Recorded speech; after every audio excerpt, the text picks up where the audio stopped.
Multi-hazards, all about protecting communities.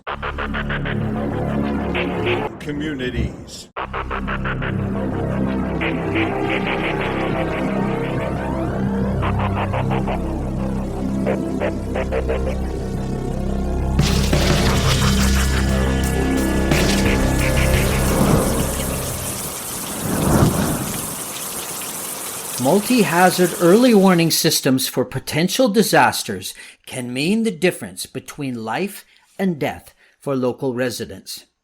Dr. Bapon Fakhruddin, an expert who's been involved with implementing these early warning systems in more than 25 countries, is on the Multi-Hazards podcast today to tell us all about it. This is an essential part of reducing disaster risk and adapting to climate change and ultimately keeping communities safe. Have a listen. Hello, dear listeners. This episode is where I have a great conversation with disaster risk reduction or DRR expert, Dr. Bapon Fakhruddin. But first, let's give a territorial acknowledgement.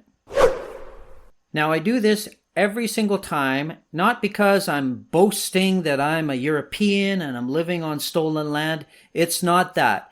It's because from the depths of my heart, I want to support Indigenous peoples here as much as I can, being the little guy from Canada, kind of stuck here, living here in this situation and living in my white privilege. But I want to be part of the solution, not part of the problem.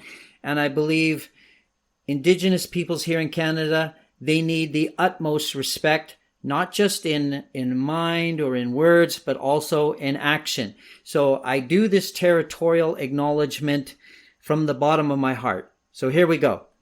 We work, study, and live in a region south of the Stalo, aka Fraser River, which overlaps with the unceded traditional and ancestral lands of the Kwantlen, Musqueam, Katsi, Semiahmoo, Tsawwassen, Kikite, and Quiquetlam peoples. These are the names of the excellent First Nations groups who have inhabited this land since time immemorial. This land near me, also known as Greater Vancouver here on the west coast of Canada. So my guest for today is Dr. Bapon Fakhruddin. He is an expert climate change risk assessor with 19 years global experience in working on disaster risk and climate resilience projects. This experience is a major advantage in climate change adaptation and mitigation strategy development. His key areas of expertise are climate and multi-hazard risk assessments, disaster preparedness, early warning and emergency response, and coastal community resilience. He has designed climate change and disaster response projects in more than 25 countries in Asia and the Pacific. During his career, Dr. Fakhruddin helped to design major international multi-hazard early warning systems for floods, cyclones, and tsunamis to save lives and property damage. His most high-profile work has been developing multi-hazard warning systems, including a tsunami warning system for Indian Ocean countries following the deadliest one in history, the 2004 Boxing Day tsunami. Dr. Fakhruddin was appointed by the Government of New Zealand to develop a national climate change risk assessment framework. And now, without further ado, let's get to the interview. Hello, listeners. Another Multi-Hazards podcast here. And today we feature Dr. Bapon Fakhruddin from Tonkin and Taylor, a leading environmental and engineering consultancy based in New Zealand. So great to have you on the show, Bapon. How are you today? Thank you so much, Ben. Okay. So today we're discussing the impact-based early warning systems. And I've learned that you yourself have been involved in implementing these early warning systems in more than 25 countries. Wow. So that's a big accomplishment. So I thought that was something that, not too many people can talk about unless they're, maybe over 70 years old. They're retired already, but you look pretty young. So, so yeah, that's great. That's awesome. Now, I understand you're in New Zealand, and the world, I've seen different news articles. It seems that the world is jealous of New Zealand because it seems that you've been taking COVID-19 very seriously the last year and a half, and things have been better in New Zealand than other countries. So I'm just wondering how you and the people around you have been coping during this global pandemic. Well, yeah, we probably quite lucky than any other country in the globe. One of the reason is we are quite isolated from the other part of the world in the middle of nowhere, actually. And when lock your border, so it's quite difficult to people come and go. So, and as well as internally, I think the government has managed the COVID-19 is quite well. So, and I should say, you can always try to link up, the emergency or disaster risk reduction with this kind of things, because this is an emergency response. And any kind of emergency response, one of the critical aspects is the risk communication.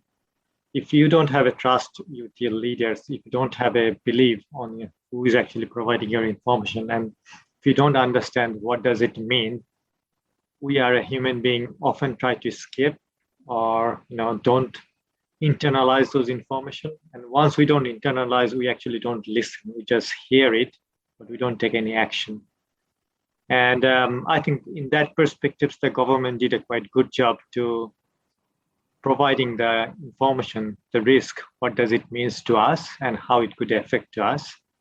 And people actually combinedly work together to make this happen, that, okay, we are all together and we need to make it happen, to make it our place safer and usable for us. And that's the reason I think a little bit difference you may see from the other part of the world to here. Right. Yeah. Because, for example, where I live, opened up, the Canadian government just opened up the border to Americans to come to here yesterday, I think. And we're in the beginning of the fourth wave, and the numbers are going up every day. And even as we are recording here, we're going to get the numbers here in BC. I'm not going to look at it while we're recording because I don't want to freak out. But yeah, they're going up quite rapidly with this variant. So there you go. That's another part of disaster risk reduction, DRR. Excellent. So you're in this field. You've been in this field, I think, all of your career. And I'm just wondering, how, Bapon, did you get involved in this disaster risk reduction field? Well, I born and brought up a country called Bangladesh. I don't know you heard about these things. Yes, And obviously, if you look at it, the Bangladesh is a quite disaster-prone country where cyclone and flood is quite frequent. And obviously, once you've grown up and in a place like that, you often see those disaster in your community. You see your relatives are passing away, so that gives you a quite emotional as well as motivation to do something for helping people, supporting to the community. And that's, I think, maybe the passion actually brought from the childhood to do something on this particular area. And while working on the engineering field, I thought actually there are more that we can actually support other than engineering design, because at the end of the day, everything is actually about the community. Everything is to making sure that our community is safe. We make sure that there is no people died, and how to reduce the damage in the properties. And then that leads to me to work on more on the hydrological side, because water is a phenomenon in Bangladesh. And I started my career as an operational hydrologist to work on more flood forecasting system, flood hazard management system, and that become find me quite peaceful and interest when I work with community. And I think that's the major motivation to bring me in this field, still working on the same field again and again. Right. And honestly, I thought it's just kind of funny how my podcast, I started last May, and I think you're number 7 a person from Bangladesh that I've had on the program, and it just occurred to me why. And I don't think it's just like some miracle from heaven, but it's because Bangladesh has had more experience than many other countries in extreme disasters. And I guess that has resulted in the last few decades with people like you who want to get into the field and want to make a difference. So I don't know, is this little light bulb on my head, is it correct or not correct? I think that's one of the correct statement, because when you see such kind of event and managing these things for than 30 to 40 years, you actually learn from the lessons every time and time. You do mistake, you try to correct it on the next time. And then I think that's the reason actually Bangladesh became a role model for disaster risk reduction and implementing many of those advanced research and science into operational application to see how actually that makes some difference at the community, what kind of impact it could bring. And that's why people are quite knowledgeable there, who community has good knowledge and understanding about their own indigenous knowledge. And I think there are so many things good other community could learn actually from them. Okay, so Bapon, I'm wondering, what's your role these days at Tonkin and Taylor?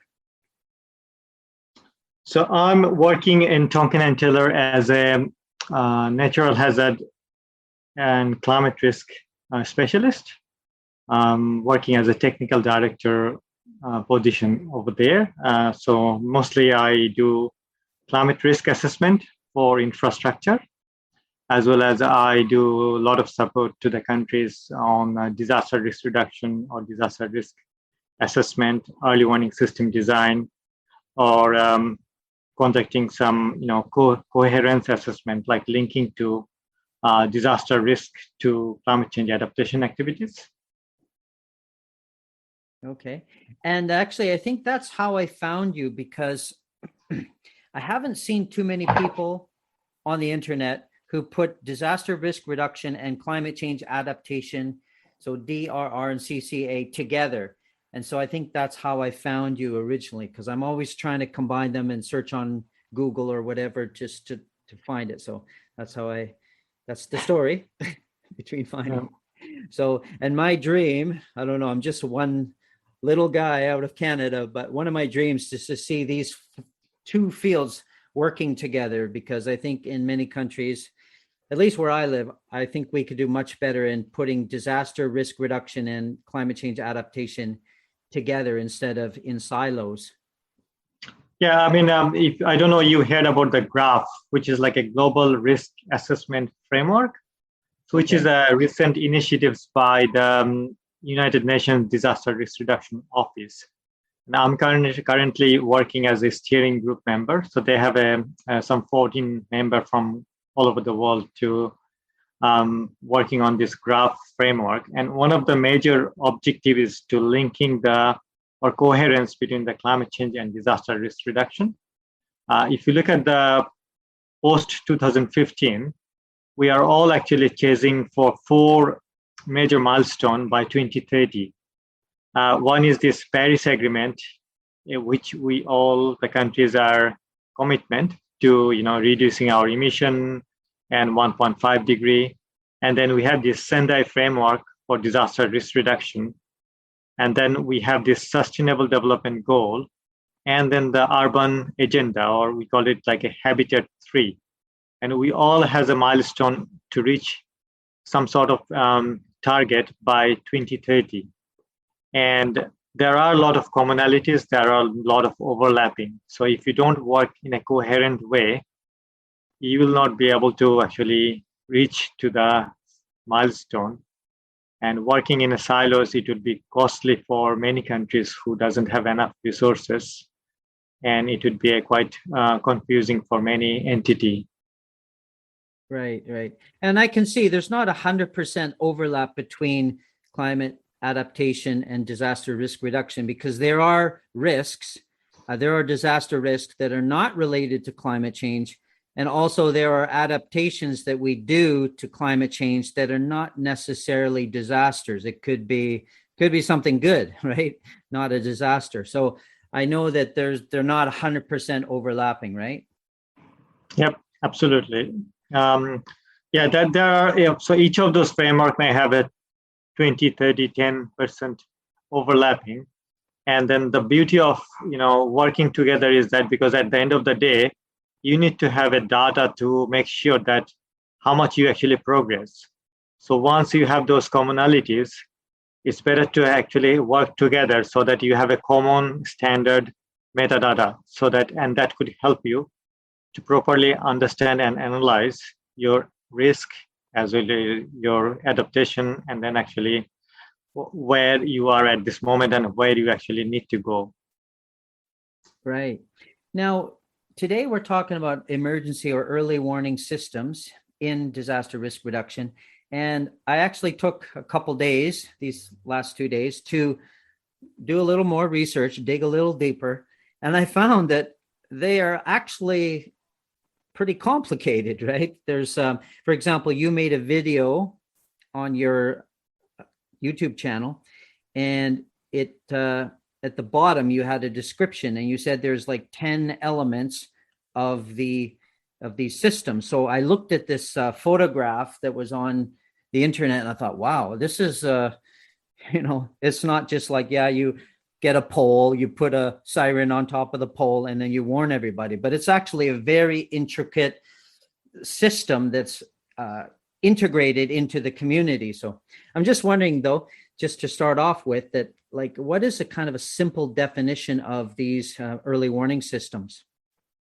Well, I mean, you are absolutely right. People often think that an early warning system means like, oh, you just send out the warning to someone, so which is actually a warning dissemination. And we always say that an early warning is like a system of a system. So it has a multiple components. So obviously, when you want to produce a early warning system, you need to understand what is your hazard. And then based on the hazard, or even if you want to understand your hazard, you need to have a proper data ecosystem so that the data will be feed you to understand the hazard. The hazard will produce a product. The product need to the disseminate to the different layer of government systems as well as the people who are at risk. And then the product as well requires some sort of interpretation, because many of our community doesn't understand a scientific jargon or one single message. So the message needs to be interpreted. What does an impact, what does a risk actually carries, and how actually we should actually respond to those kind of risk information. So that means, again, the risk communication. And then finally, you need to also build up your community capacity to properly understand and respond, as well as they should have their standard operation procedure, family level preparedness plan, know their evacuation route, and every sort of things, and accessibility of the information. And this whole system then makes functional and ensure that the end-to-end product is actually developed versus it actually reach to the people who actually need to respond in time. And as well as, obviously, when you're talking about early warning, it needs to be an early rather than late.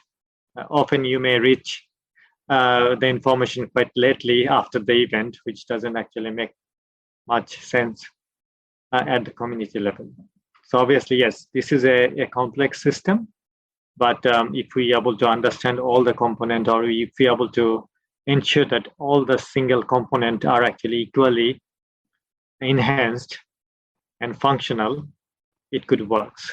As you are living in British Columbia, I think one of the good models for British Columbia is like a tsunami warning system. And there has been a lot of good research on tsunami warning systems, as well as warning dissemination, siren system functionality.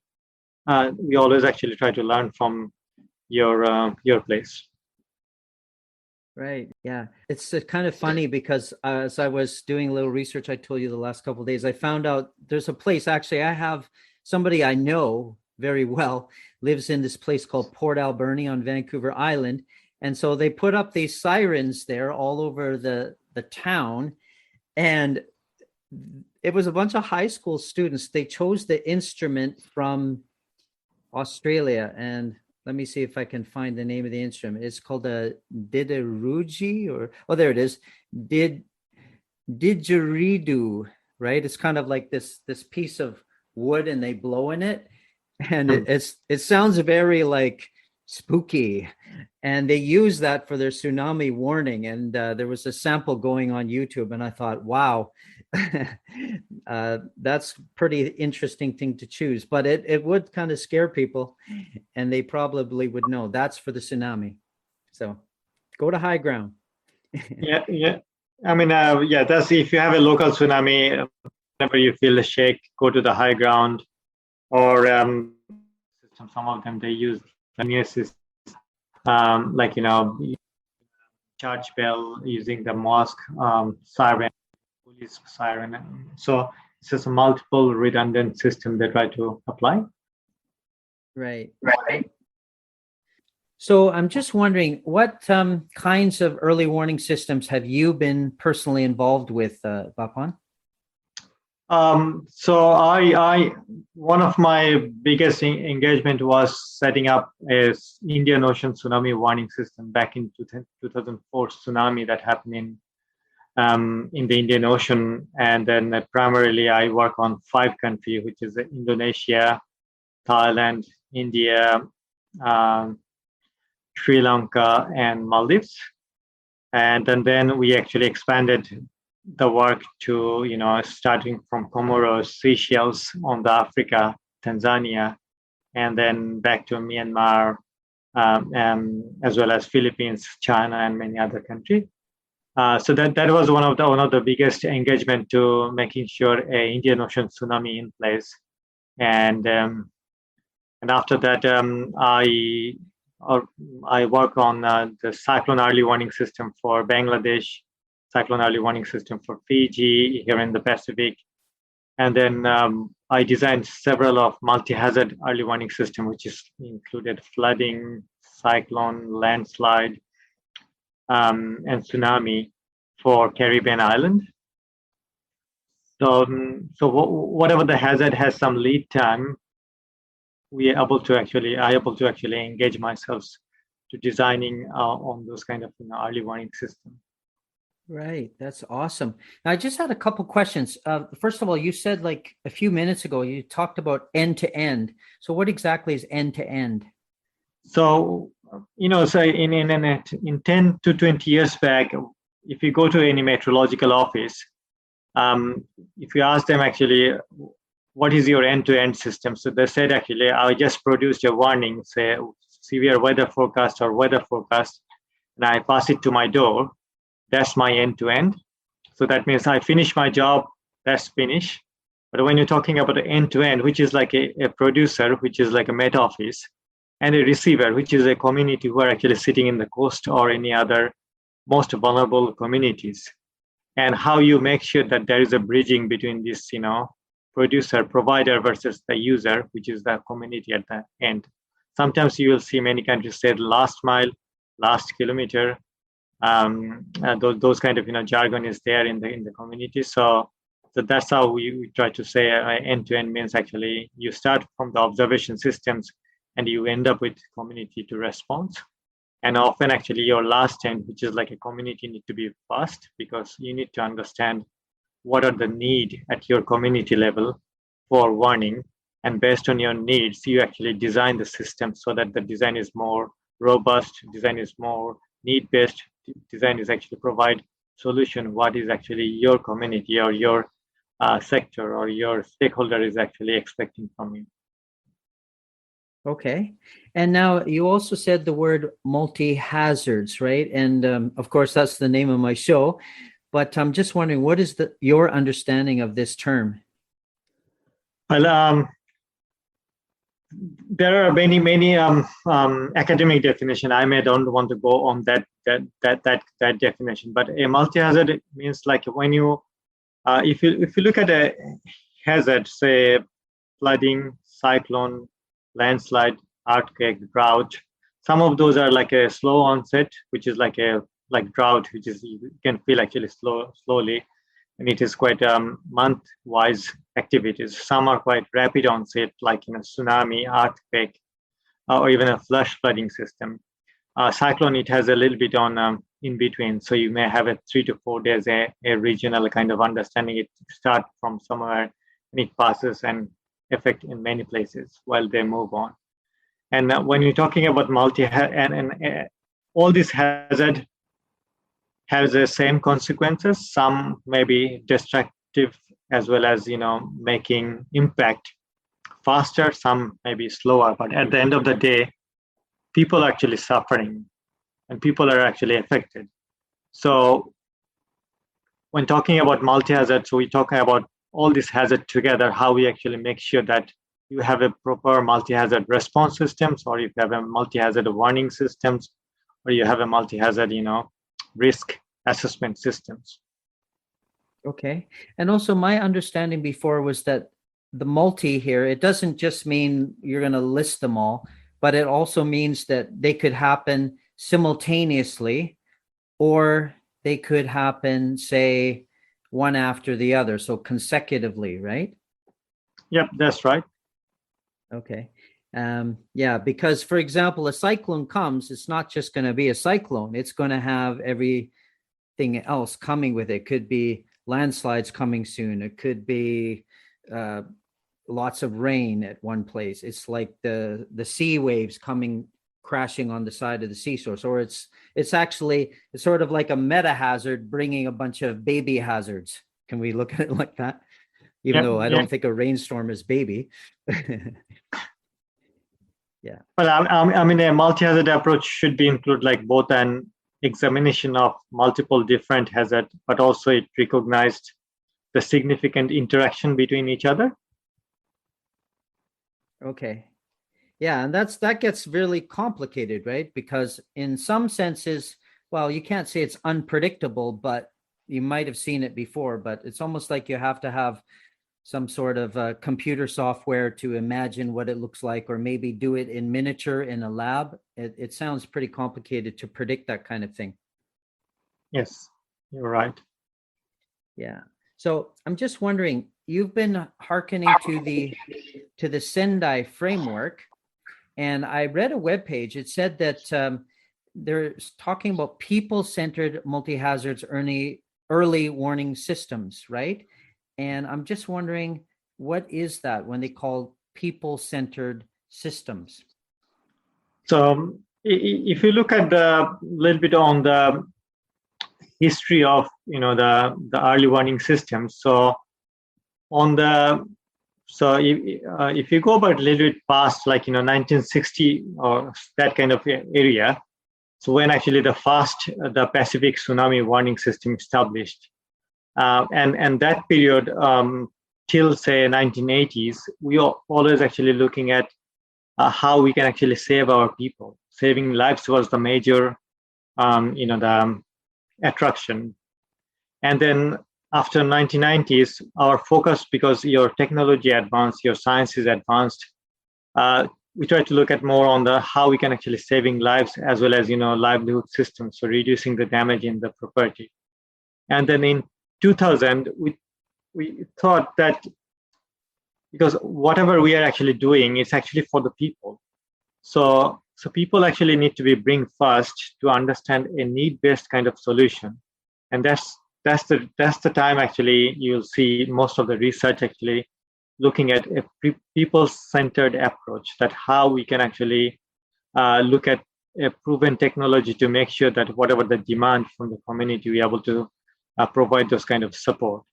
And since 2010 onwards, there has been a lot of, you'll see the ensemble probabilistic, this kind of jargon actually came out in the market.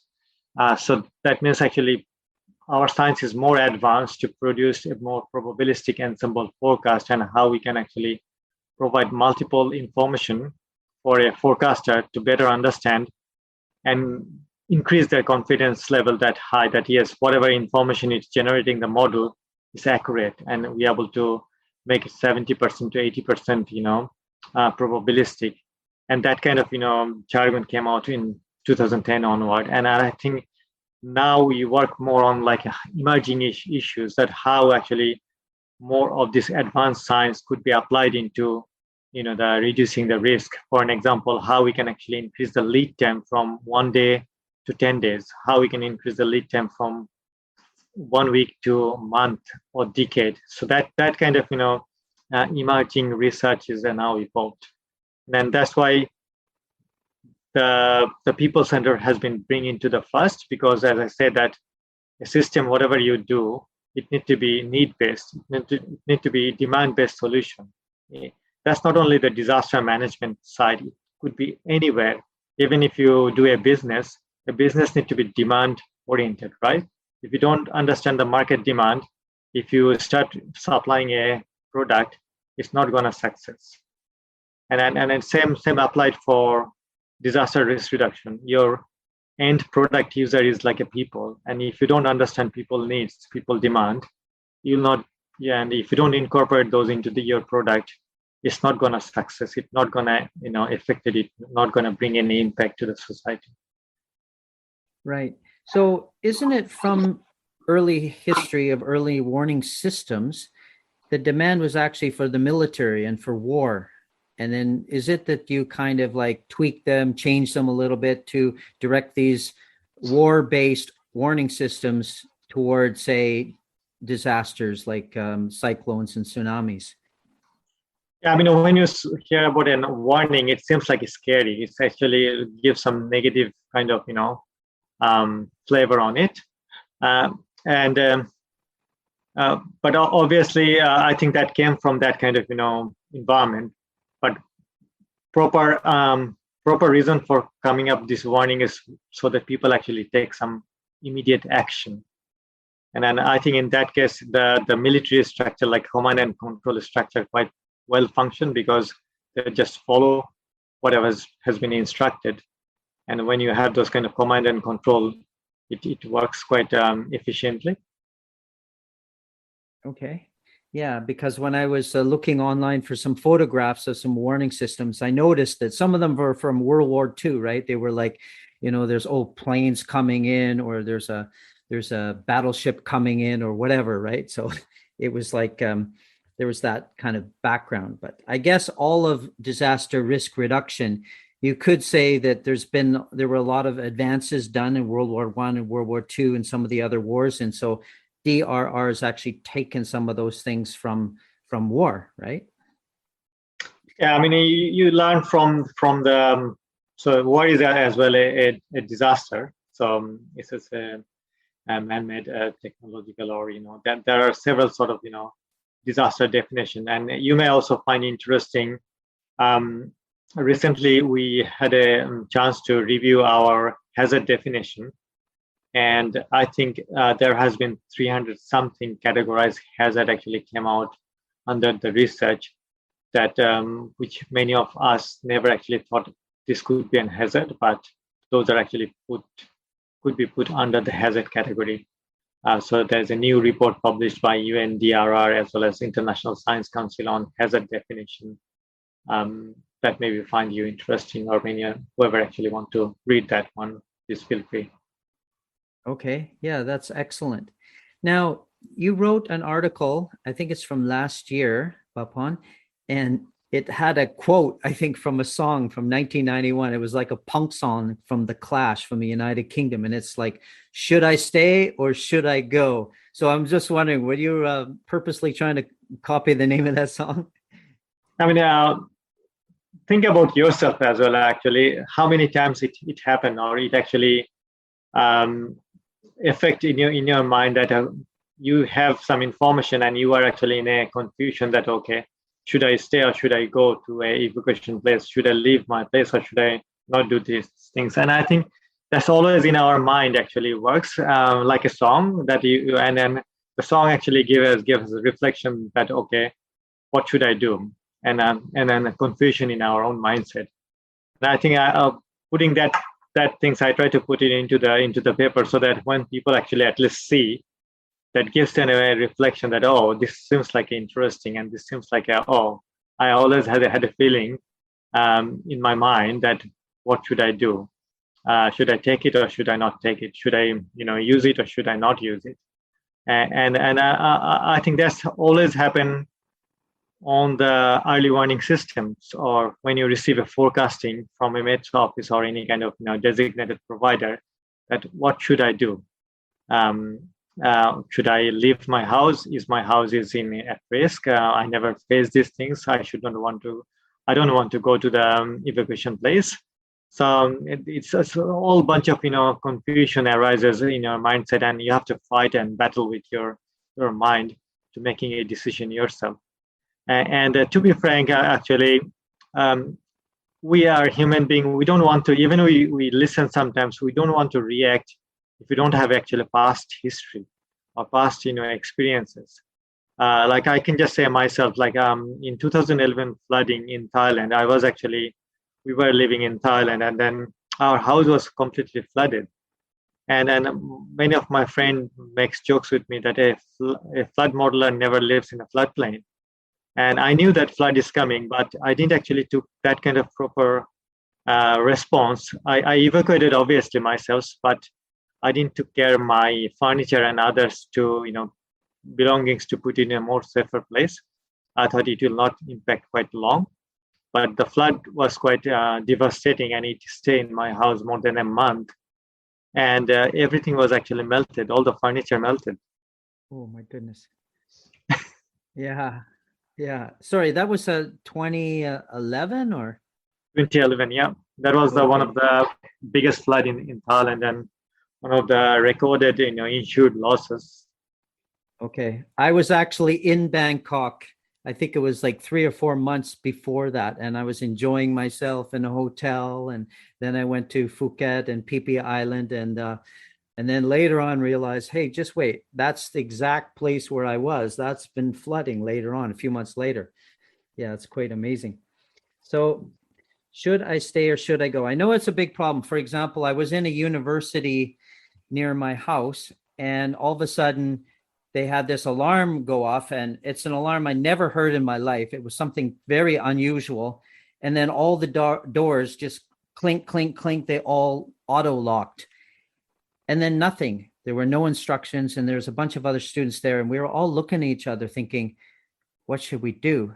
And I was thinking, there is the number one disaster risk reduction mistake done by the university is they haven't told everybody beforehand or during, what should we do? Should we run away, or should we just stay in place, or should we hide in a locker around the corner? So there was nothing. So I think that almost it's worse giving that warning if you don't know what it's about, right? I'm just wondering if you have a comment about that. Yeah, I mean, as same thing what we are just discussing, that if you don't know what does it means, you don't react. And like once you cross the road, you know that there is a probability of having an accident, but you actually calculated your risk, and based on the calculation, you thought you were safe, and you actually took the risk. And then that's what happened always. Like we always like to take the calculated risk. We don't take unexpected risk. And if we don't know that, which is make us surprise, or or make us more harder to make a decision. Right. So I saw on Science Direct, and this is related. It's about risk communication. And I'm wondering about this article, and also in general, risk communication. How does that relate to emergency warning systems? So if you look at the 10 essential elements that we created for an end-to-end impact-based early warning system, one of the components, which is probably number 8 and number 9, is like a warning dissemination and risk communication. So as the information actually passed through different layer of government system, first of all, like from the national, it goes to the provincial, to the district, to the community. And if you don't communicate those risks in a proper language, it actually misinterpreted, mislead, or sometimes twisted. And And that's why we said at the very beginning that, even in the COVID, the risk communication is very important. You need to properly disseminate what the risk means to us or the people, and so that they understand what are the consequences of that particular risk, and they can actually take appropriate action, or they know how to take appropriate action. And then that's whole we try to discuss in our paper on should I stay or should I go. And when you look at the risk communication, it also a complex systems, because there are actually one component is understanding the risk, one is a perception of risk, and then you disseminate the risk, and then you communicate. So if you look at our paper, it more describes the several components of a risk communication and how each of those components need to be strengthened. Because if your perception is not right, your trust and credibility is less. Even if it's a quite good information, you don't listen to it, because the source that sharing the information, you think they are not right, we don't trust them. You may see a lot of political scenario. I don't want to say the country name, but they didn't able to actually do quite well because their leader actually didn't able to communicate well, because they are not trusted by the community. Right. And we were talking before, you talked about droughts, and that's kind of like a long, drawn out risk. And then, of course, a tsunami, something like that, that's something where you have to react in just a matter of minutes. Now we have COVID-19, and it seems like it's just like so long, so drawn out. And I'm wondering, in these kind of situations where it's just something, it just like slowly going day by day, how is risk communication different? Well, for a COVID-19 scenario, I mean, because this is a pandemic, and then you cannot get rid of it, because this is a virus which always will be staying within your community. And as you saw, that this leads to us to think about more about the dynamic approach, that how your response needs to be more dynamic.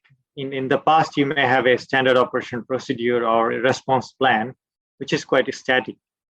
You just have one plan, you try to work on these things. But as you said, in Canada, you may have a number four wave, and each wave has its own phenomena.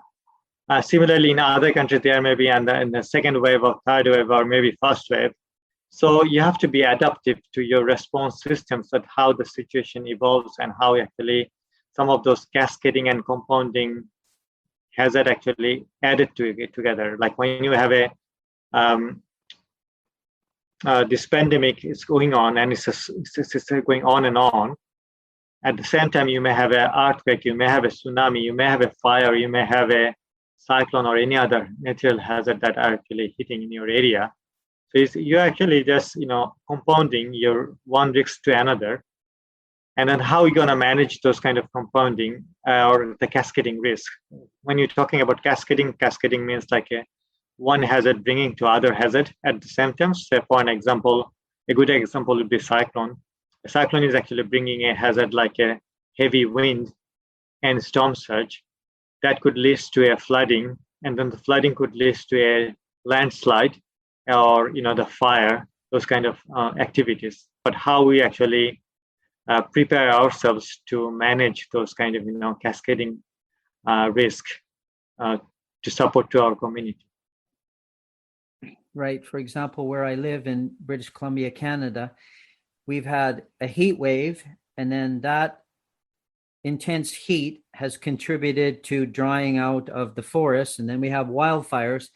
And then in the place where we have the worst wildfires, there's been COVID-19 outbreaks because different reasons, but that's like the hotspot for the fourth wave of COVID-19. So it's just like one thing after another. And I think people are getting tired out, and it's challenging, right?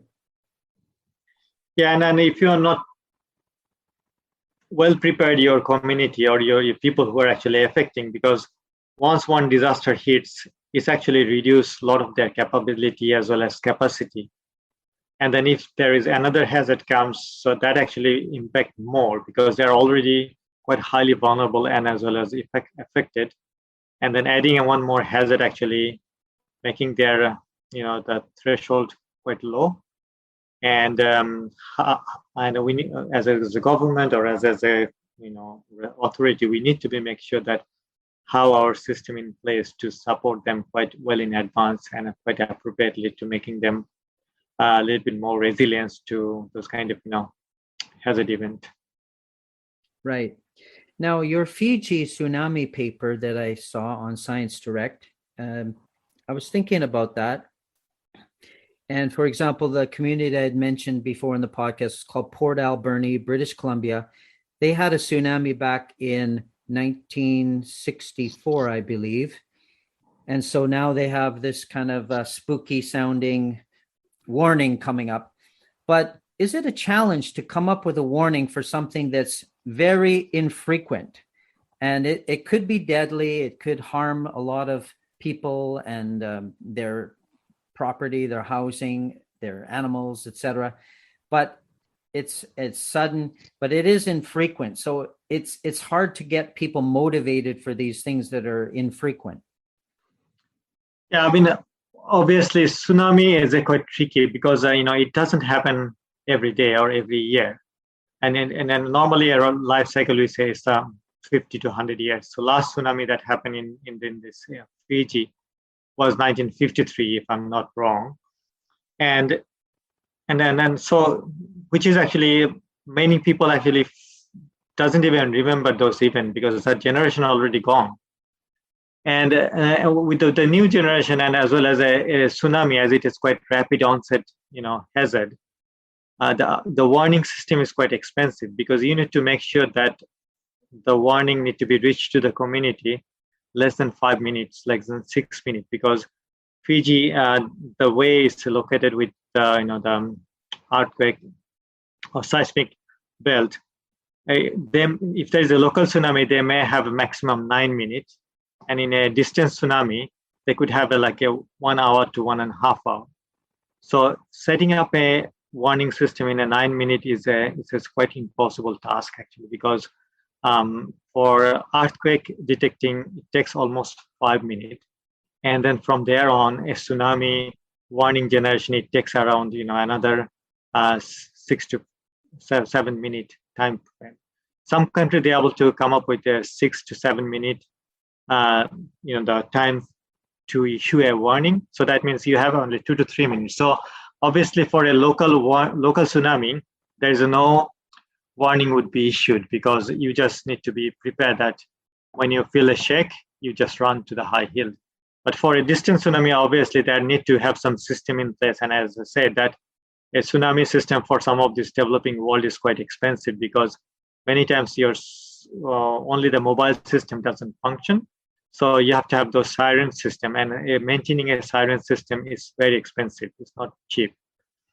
You may already face in British Columbia because you have also similar system in place.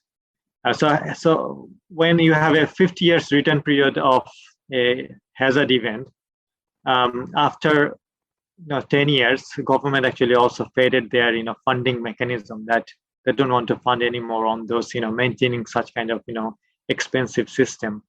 And the warning system itself is a complex because you look at the earthquake generation and earthquake monitoring. Based on the earthquake monitoring, you try to make sure that you run the tsunami modeling and then issue a warning. So making these systems up to date at 24/7 is complex. It requires resource, it requires manpower, it requires funding mechanism. And then in that sense, we able to support Fiji to design a tsunami warning system based on our quite extensive experiences in Indian Ocean tsunami. And then understanding a risk is quite important. In the past, Fiji didn't have a quite good scientific understanding that what are the areas prone to tsunami.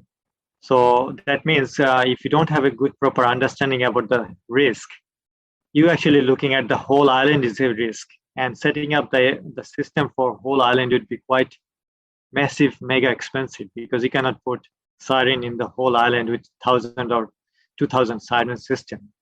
So what we try to did, we try to use a most advanced science, which not even applied by many of those countries. Not even here in New Zealand, actually, we come up with that kind of new scenario.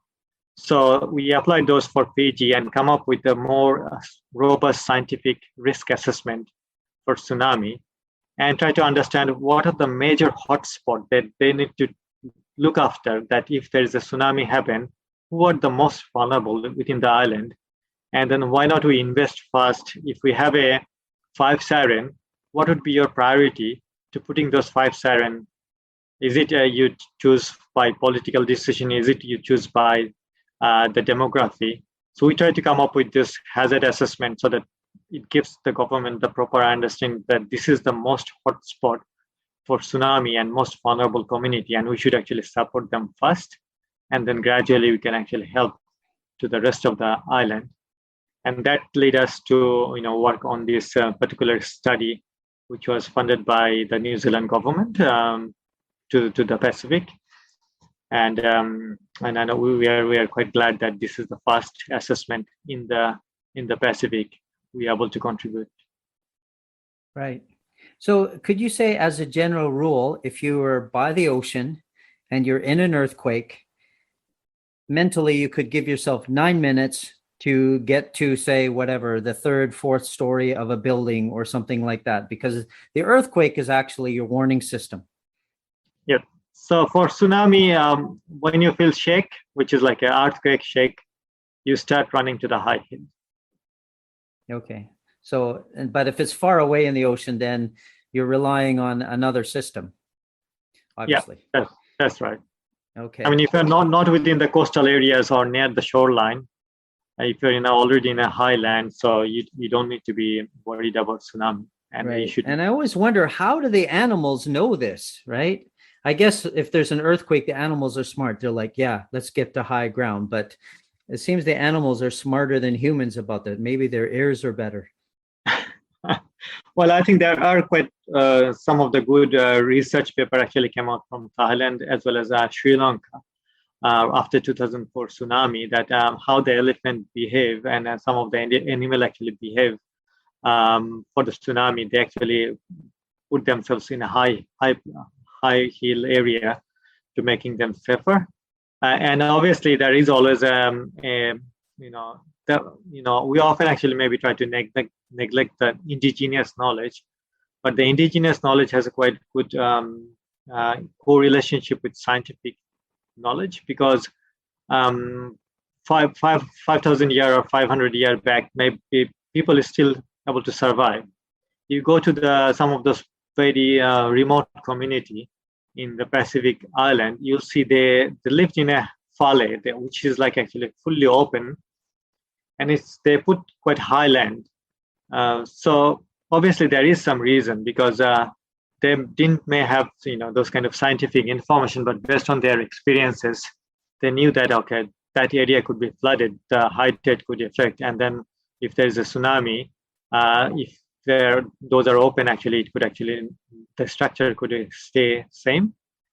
So and if you try to correlate with those kind of indigenous knowledge with scientific knowledge, community always actually gives a quite high appreciation, because people who living in the community quite a long time, they have their own beliefs. They touch the water, they look at the grass, they look at the sky, they have their own perception that what does it means to them, whether there will be rain or no rain.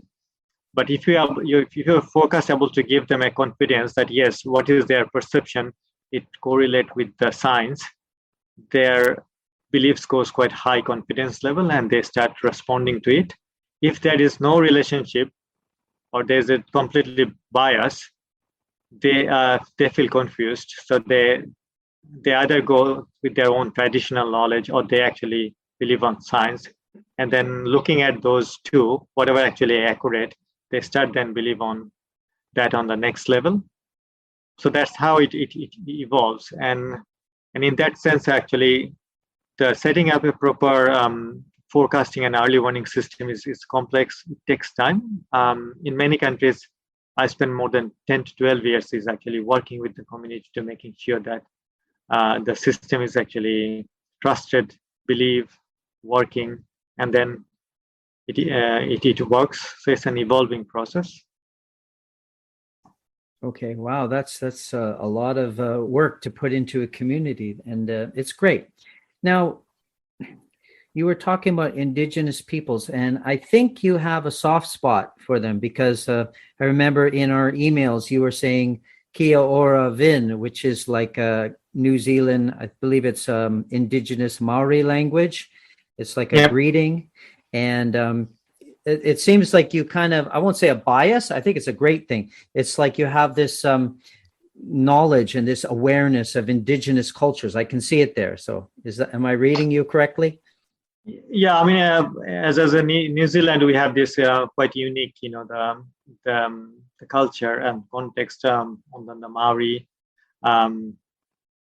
people, as well as Maori language and then their culture, and it has a quite in-depth knowledge on the Maori community, that how they, especially on the disaster risk reduction field, when we try to sit with any Maori community, with their understanding, knowledge, and their history and stories, it actually had a lot of information that could be bring into the science domain and linking together to making them more safer and sustainable community.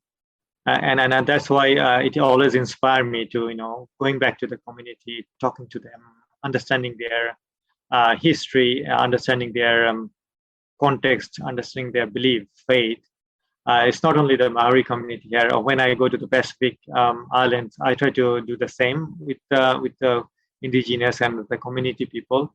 I believe that everything what we are doing, actually doing for them, doing for the people, doing for the community, and having an understanding from them is quite important before we do any sort of modeling or any kind of research to this particular area. Right. Now, just going back to the warning systems, I'm wondering if people are hesitant and they are reluctant to, say, heed a warning signal.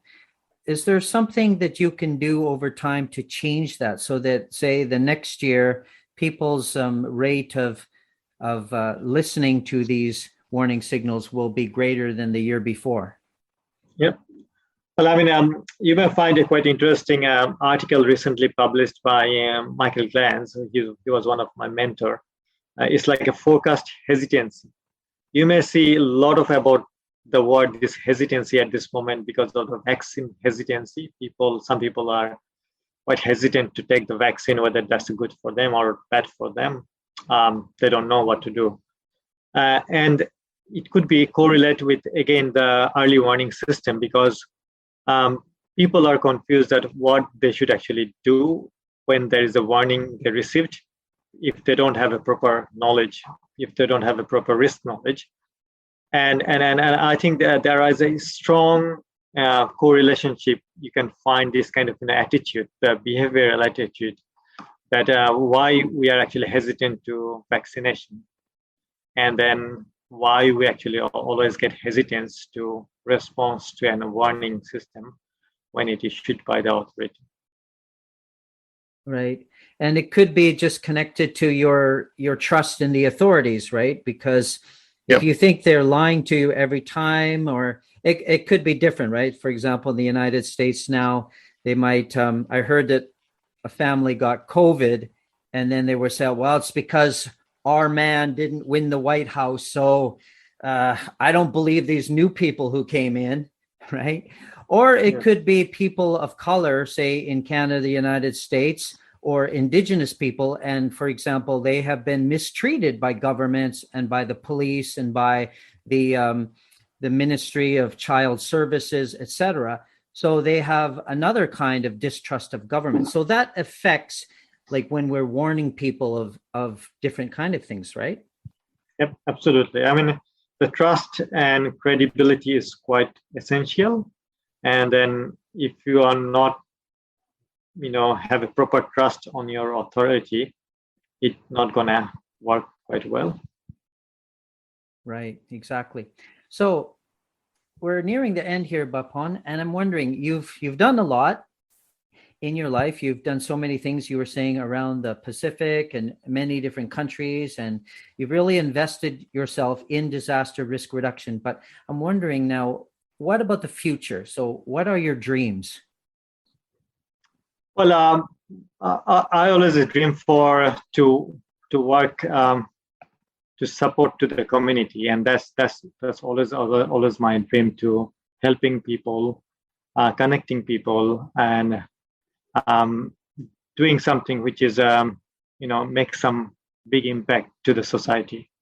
And our kids are now growing up, and we believe that they will be maybe try to follow some of those footsteps from us, doing same, to making sure that our community is safe, our infrastructure is robust, we are integrated, we learn from the past, and not just listen, and then having a safer and productive world for everyone.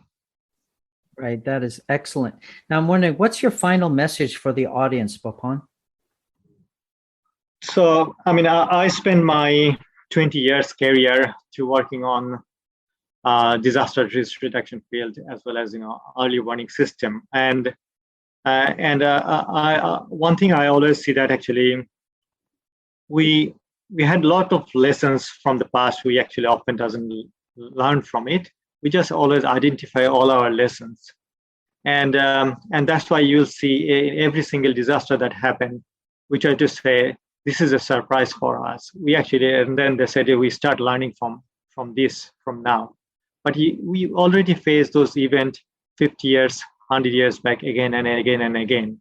So collectively, I think we should work together to make sure that how we actually really listen some of those past event, and what are the mistake we made, and don't do these things again and again. So I myself feel sometimes tired that, okay, what I talked about 15 years back, I'm talking the same things today. So that means I actually didn't progress myself anything. And then that makes a lot of frustration.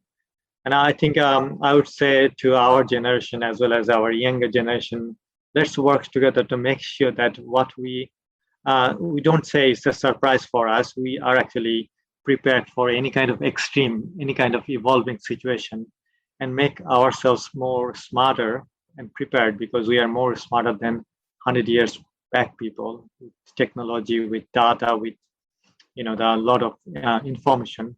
So we should react quite differently than others in the past. Right. That's so awesome. Thank you so much, Bapon, for being here as a guest on the Multi Hazards podcast. And I hope you have a great week. Thank you so much, Ben. Thank you so much for inviting. Okay, Bye.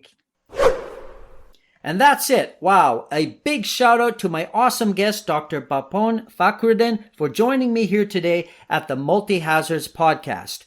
And an important disclaimer here. First, this podcast is meant to be educational and does not try to offer legal, medical, or other specific professional or expert advice unless otherwise noted. Second, the opinions expressed here do not necessarily reflect those of the organizations that either my guests or I are working with.